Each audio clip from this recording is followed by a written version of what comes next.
Hey guys, it is NCS Fan 001 here for a Tuesday Trophy Talk type of video. Today's date is Tuesday, the 20th of May of 2025. So this will have covered the week of May the, 13th through the 19th of 2025. Man, May's already gone by pretty quickly, dang. So, yeah, I'm trying out a little bit different this time because I'm actually on PSN profiles right now, as you can see, because I can record desktop stuff now with OBS and everything. So I guess that's pretty cool. I can try doing this a little bit differently for once. Hopefully it comes out well, though, because this is the first time I'm trying to do it this way, so hopefully it comes out well.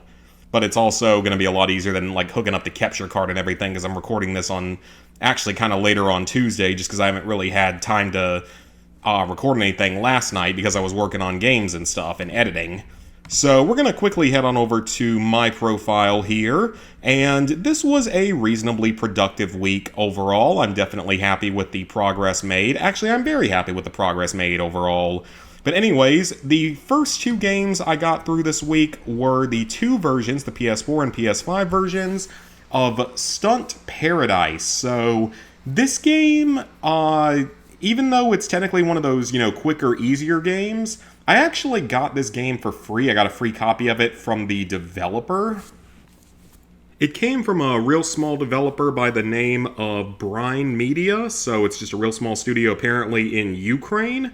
And they actually gave me a few different games for free, and this is just the first one I've gotten around to playing. I'll play the other ones eventually, but it's always nice to get a free game, and you guys know me, I'm pretty cheap. I don't turn down, free stuff, whether it's food or games or whatnot. So anyways, with this game, the platinum is very quick and easy. You can get it in like 15 to 20 minutes. It is just, one thing I will say is a genuine criticism for the game is that the volume, so like the sound effects and music and stuff are extremely loud, but there's no like sliders for them, so you can't turn them down, you can just turn them on or off. So do keep that in mind, is that it's a really, really loud both sound and music, so just keep that in mind if you're going to play this game. You're probably going to want to turn those off in the options menu when you get started. But I will say, at least this is actually a game. It's not, one of those little one-button type of so-called games or jumping food type games or any of that crap, so at least that's good. It requires at least some effort to play through. So with this game, it's basically like those old, like, Stunt Rider games that I feel like we used to play on the computer back in, like, the 90s and the early 2000s and stuff. So it's like you're controlling a car and you guide it through, like, a stunt course, pretty much, to the end. And that's basically what it is. So to get the platinum, you have to complete the very first level, which is obviously going to be very easy. Then in the first level, you have to destroy a police car. It's a little level-specific trophy. There's a police car about midway through the level, so just crash into it and run it into a nearby stall, and you will get that trophy, no problem. There's no missable trophies either because you can replay levels all you want, so that's totally fine. Then you have to perform a double backflip and a double front flip in order to, and then land on your wheels in both of them. So you can do this. I would say probably don't try this as much on the first level because there aren't as many easy jumps for it on that level. So maybe on one of the later levels. I don't remember exactly when I got each one of them, but neither one was particularly difficult. It just took a couple of tries to figure out the controls and a decent place to get both of them. Blowing up your car is basically unmissable because you're almost certainly going to screw up somewhere at some point, no matter what you do. If you somehow don't, then just, well, run into something and blow up your car. You'll probably get it when you blow up the police car, actually. Then we have Deep Dive for sinking your car in the water. This one can only be done on certain levels, obviously, because not every level has water in it, but just find one of the levels that has water in it and just drive right off into that water and you will get this trophy. Then you have Nitro Rush for using Nitro 3 times. This is unmissable while going for one of the later trophies, so don't worry about it. 5,000 coins, also pretty much unmissable. You don't need to have 5,000 at once, just have collected 5,000 total over the course of playing. So don't worry too much about that one. You should get it naturally while going for the last trophy on the list. Then you have to buy a new car, which costs something like 2,500 coins or so for the cheapest option. Maybe it's not even that much. But regardless, just buy any one new car. You'll have more than enough coins by the time you're done with everything else, so don't worry about that. Then you have to get 5 stars throughout the game. So you get a star. They're basically secret hidden collectibles on each level. There's one per level. They either require a good bit of timing to get or require you to explore a little bit more. So you just have to find stars on any 5 different levels, which should be pretty much unmissable because you're going to be having to complete 10 total levels. Most of the levels are very, very easy and shouldn't give you too much of a problem. The last couple levels might take a few tries because of a few sort of trickier areas, but it still shouldn't take you more than 15 to 20 minutes to get this platinum, so don't worry too much about it. But yeah, it was nice getting a free game for once, because I usually don't get that. So it looks like the fastest time is 12.5 minutes, which I could definitely see someone doing it that fast if they like really sort of knew what they were doing going in and all. So definitely could see someone doing it that quickly. So that was the PS4 version of the game, and then we did the PS5 version of the game. So the PS5 version is the exact same list, except I did it about a minute faster. So yeah, basically the exact same list, not really much more else to say about it. Got a few of the trophies in slightly different orders, but regardless, fastest one here is about 12 minutes, which again, definitely seems doable if you actually know what you're doing. Looks like I'm actually a slower time despite going faster on this version, so I guess the PS5 version just working a little bit better or something like that. So yeah, don't worry if you go for these trophies. They're all pretty quick and easy, and it was nice to get a free game for once, because it's not something I get all that often. So yeah, that's pretty cool. I got a couple more that I can play from this same developer at some point, and I think Lizard Guy's got one as well, if he will, get back into streaming sometime soon. But the main progress this week was on Sly III Honor Among Thieves for the PS4. I got the Platinum Trophy, and with it, every single Sly trophy list is 100% complete, which I am definitely proud of. Now, obviously Sly is not the most difficult franchise out there to get every game done in. It's obviously no Killzone or, other really difficult games, Devil May Cry, Wolfenstein, stuff like that. It's nothing like some of those. But, I mean, finishing every single game in a series is always pretty nice to do, especially when there's this many lists. Because I first did Sly 2 all the way back in 2013, early 2013. That was the very first Sly Platinum right here. Did that all the way back then on the PS3. And then a few years later did it again on the Vita. And then obviously Sly 2 was the first one I played of the new set because it was the first one I played when I was younger. And it's probably my favorite of the 3 in all honesty, or just the 4 in general. Then you have Sly 1, which of course I did that one like a year later, so that was maybe the 3rd one that I did. No, that was... Actually, which one was first? Okay, so that was the 3rd one I did. Okay, so I did actually Sly 4 before that. Okay then, cool. So yeah, Sly 1 is the shortest one by far, but it is a little bit trickier this time around just because you have to do all those Master Thief sprints. You don't have to do all of them, you only have to do half of them, but regardless, it was still pretty fun time, pretty good game.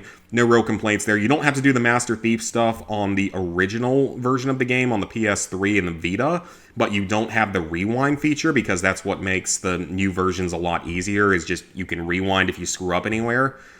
And then Sly 3 was the last one that I did in both cases, so it was the last one I did on PS3 and Vita, and it was the last one that I did on PS4, PS5. So we'll go to that trophy list here in a second. Of course, I did Sly Cooper Thieves in Time, so that's Sly 4, did that both times. I very highly doubt we're going to get another version of those. I don't think they're going to remake or remaster them or anything, because obviously Sucker Punch is probably a little more focused right now on Ghost of Tsushima. And then I also did Sly minigames all the way back in 2014. That's just a quick, easy 100% that you can do in under an hour. Bentley's Hack Pack I did only like 6 months ago, and I will say that that one was quite a bit harder. That one was definitely a little bit more obnoxious in a few places with some of those minigames and how badly some of them controlled. But anyways, with the Sly 3 trophy list, it's not particularly hard thanks to the rewind feature, but it still has just a handful of trickier parts to it. So you have to finish all of the jobs in all 6 episodes and complete all the Master Thief challenges in each of them, which is by far the hardest part of the game. So just completing the episodes, nothing much to worry about there. But then completing all of the Master Thief challenges, that one can take a little while. For one, you can't even do all of them in each area until you've cleared the 5th area and gain access to the treasure hunting type of Master Thief challenge, because there's one in each of the first 5 levels, so then you have to go back to them and do those then, but those are really easy. Basically, the challenges are usually just shortened versions of different sections, where you either have to get through them with a lesser amount of health, usually half health, or you have to get through them in a certain time limit. And then there's a few other challenges that fall into different categories that are just a little bit different from that. But usually they're either just a sprint to the end of the objective or getting through something like a boss fight or an enemy gauntlet with only half as much health. Most of them are not too terribly difficult thanks to the rewind feature. There are a few that are trickier. Defeating the final boss under the time limit can be a little bit tough because that final boss is such a bit of a difficulty spike in this game for like no reason. Though I didn't have too much trouble beating him in the challenge on this one. I don't even think I struggled that much with him on my normal playthrough of this game on this version. So I actually guess I got through it a little more easily this time around, but I did struggle with it a lot on the first version, the PS5 version. So just keep in mind, he's a big difficulty spike. General Sao in the China level is also quite a bit of a difficulty spike, especially his second fight. And you do have to get through both of his fights without taking damage, but that's actually not a challenge, that's an actual trophy. So then we start getting to some miscellaneous trophies. There's several of them per episode, like 3 per episode for the most part. So during the Turf Wars job, when you're playing as Carmelita, just shoot 5 of the hanging signs around the city and you'll get that trophy. Then defeat 3 guards with water traps. This is an open world thing, and there's nothing missable because you can replay missions and challenges all you want. And then this one you actually can't do until Area 5. There's 3 different disguises in the game. There's the photographer disguise, there's the Venetian guard disguise, and there's the pirate disguise. So you have to use all of those and fail to get past a guard with each of them back in that starting area, which again you can't do until you're in the 5th area. Then we get to the ones for episode 2. So the Guru one, this one's a little bit finicky because only certain guards seem to count for this. So just keep going around killing more guards until it eventually unlocks. It might just take a few tries. Jumping onto Carmelita's tail is super, super easy. That one is like not a problem at all. Just jump onto the tail pretty much and grab onto it and you're good to go in that really weird mission. And then this one is just kind of annoying because the rolling ball power-up is really not that powerful, so this one just takes a little while to get. Then we get to episode 3. You have 2 easy miscellaneous ones for just riding the radar dish in the airfield, and then dropping a plane on a passing guard also in the airfield. Those are both easy. This one, for defeating Mugshot without taking damage, is a little bit tougher, but it's not that bad between both the rewind and the fact that people gave me good tips for it this time around to basically train him around the building, so it really wasn't that bad. Then we get to episode 4, that's Panda King level. So reaching the room inside the tower is kind of annoying because I think the only way to do it is by bouncing with Murray's ball form, which takes quite a while because it's not the easiest thing in the world to control or platform up that tower. There's probably another way to do it that I never even looked up, but that's the way I did it in both versions. Then you have a mission where you have to get through it without Murray taking damage. This one's just a little bit tough because there's so many guards and they can easily overwhelm you. So just be kind of careful and just be ready to rewind quite a bit. This one would have been miserable without the rewind though. And then you have one of the toughest miscellaneous trophies in the game for defeating General Sao in both fights of the laptop retrieval job without taking damage. The first one is when you're in that floating field area pretty much. And it's just dumb, like it's such a weird fight, but it's kind of a cool fight at the same time. But during that, you have to basically jump across and change directions constantly and avoid his attacks. You only have to hit him 6 times there, so that fight's not too bad. It's really the second part that's way worse because that's when you're on the ground and he has those really fast-moving attacks, either the hands that come out of the ground or the masks that come out of his face that are really difficult to dodge, so do keep in mind that that one's going to require quite a bit of rewinding. Though I will say I definitely had an easier time with it in this version than I did in the first version I did.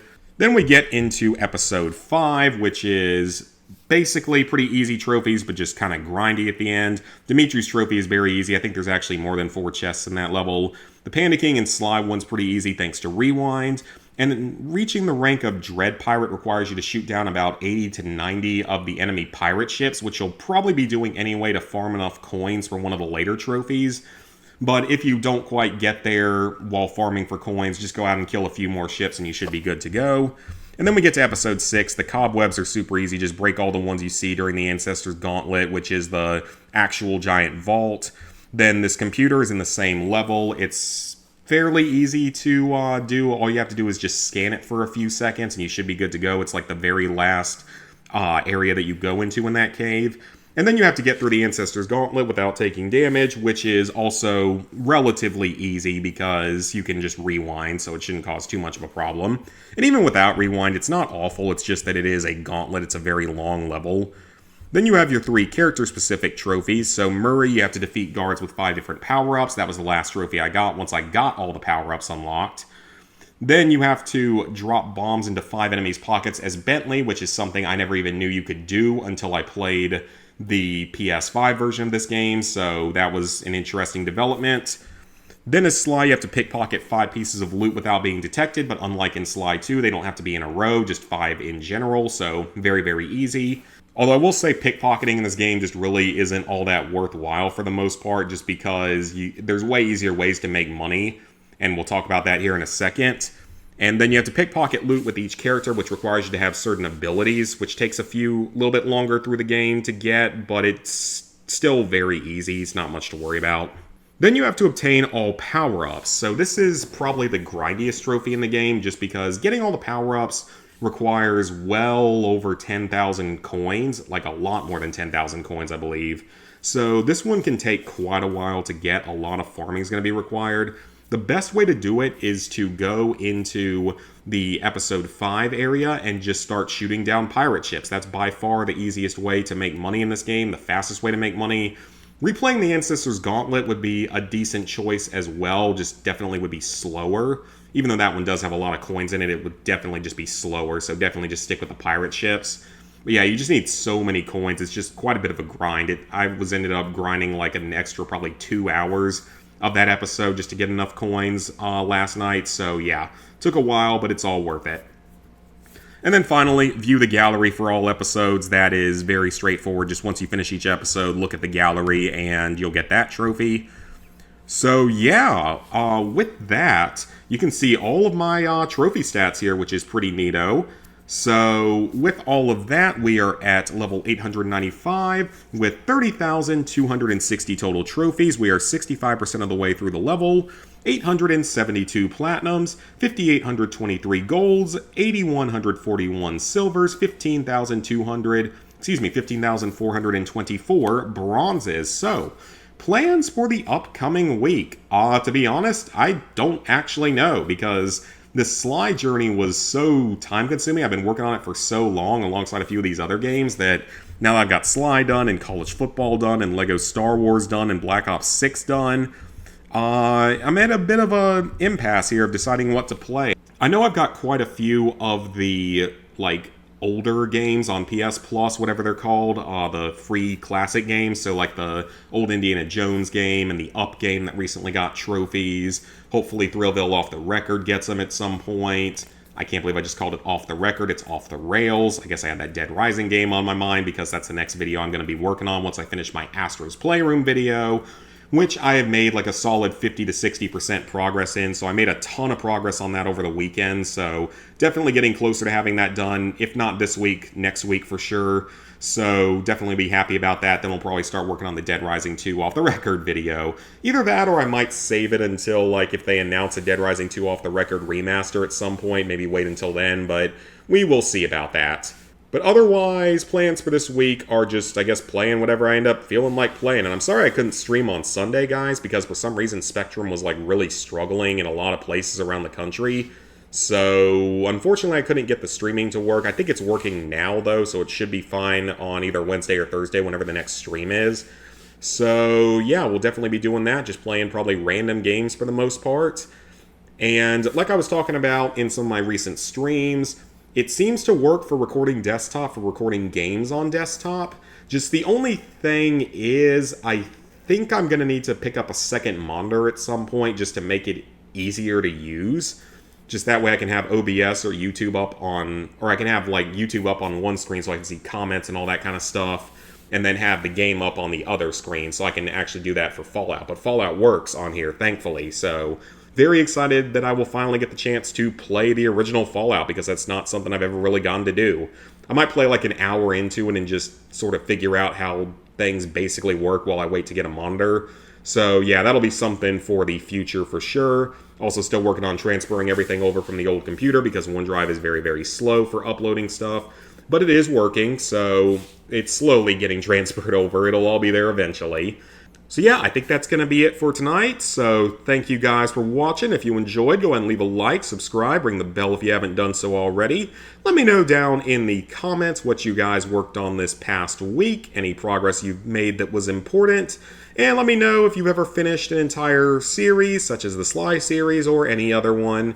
At this point, it means I've completely done the Sly franchise, Fallout, Far Cry, and nearly got through Uncharted, got through all the Just Causes, all the Infamous games, got very close on the Killzones as well, so got very close on a few different franchises, but didn't quite finish them. Call of Duty's fairly close to being done. At some point, of course, I can, stream the Black Ops Declassified at some point, or at least just play it, even though I'm not particularly looking forward to that. But yeah, so thank you guys for watching. See y'all later this week for some more content.